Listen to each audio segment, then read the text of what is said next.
আমরা 1971 সাল দেখেছি 5 আগস্ট 2024 আমরা সেই যে 1971 সাল যারা দেখেছে তার মুখ থেকে আমরা কিছু কথা শুনবো। সবাই শুনবো, সবাই চুপ করে একটু শুনবো, সবাই একটু পিছিয়ে দাঁড়াই। নাজিম কল্যাণ কিছু কথা বলবে।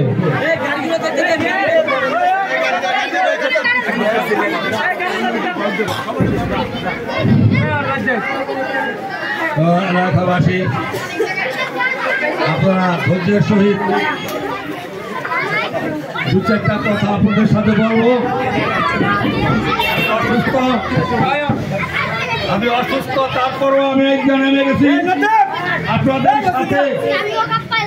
যখন এই দেশে মুক্তিযুদ্ধ শুরু হয় তখন আমার বয়স 18 বছর। আমি এই পর্যন্ত এই বয়সে যা দেখছি চোখে, যা শুনছি, আপনারা বোধহয় তা দেখেন নাই, কেউ দেখেন। তবে আমার একটা দুঃখের বিষয়, আজকে এই 15-16টি বছর মুখ ঠোঁট পাইটা কোনো কিছু বলতে পারি নাই।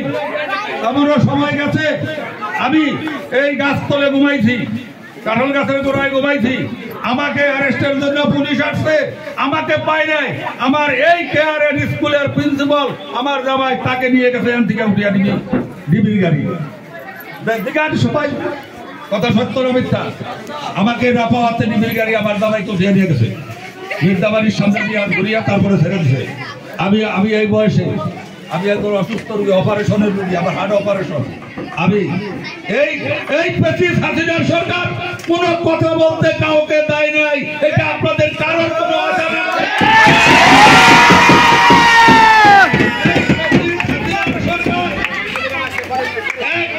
এক নায়কত্ব গঠন করার জন্য তার বাবা, তার গোষ্ঠী নিহত হয়েছে, সে ওই এক নায়কত্ব গঠন করার জন্য প্রচেষ্টা করে গেছে। এটা কি সত্য না?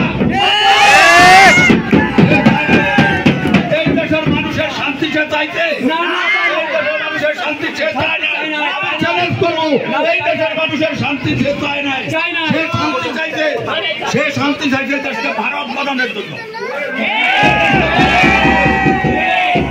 আমি আপনাদেরকে একটা কথা বলবো, আমরা যে যেখানে আছি, আমরা এমন কোনো কাজ না করি যেই কাজ নিজেদের ক্ষতি হবে, একটা মানুষের জীবনের ক্ষতি হবে। আমরা সুস্থ সবল ভাবে, আমাদেরকে আল্লাহ দয় দিছে, আমরা কষ্ট করছি, মারা গেছি, ওরা হরাস্ত হয়েছি, কিন্তু আল্লাহ আমাদেরকে শেষ পর্যন্ত দয় দিছে। তো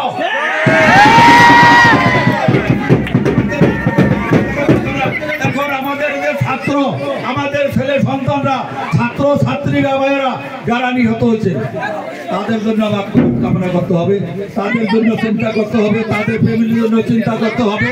যেইভাবে ভালো হয় সেইভাবে আমরা চলতে হবে। কেউ কোনো ধরনের উগ্র কোনো মেজাজ নিয়ে কেউ কোনো কাজ করবেন না, আমার এই অনুরোধ আপনাদের কাছে রইল। আমরা যেই স্বীকৃতি পাইছি আল্লাহর কাছে আমরা লাখো লাখো কোটি কোটি শুকরিয়া।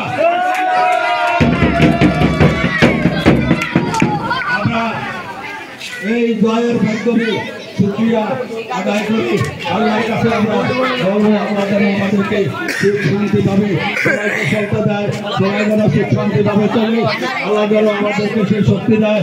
আমরা মানুষের সাথে ভালো ব্যবহার করতে পারি, আমরা মানুষের সাথে সৎ ব্যবহার করতে পারি, আমাদের ভিতরে কোনো যেন ধন্দ না হয়। আল্লাহ রহমতে আমরা এই চিন্তা ভাবনা করে চলবো। আপনাদের কাছে আমার অনুরোধ, আপনারা কেউ কোনো বিশৃঙ্খলার মধ্যে যাবেন না, আনন্দ করার উৎসব করেন।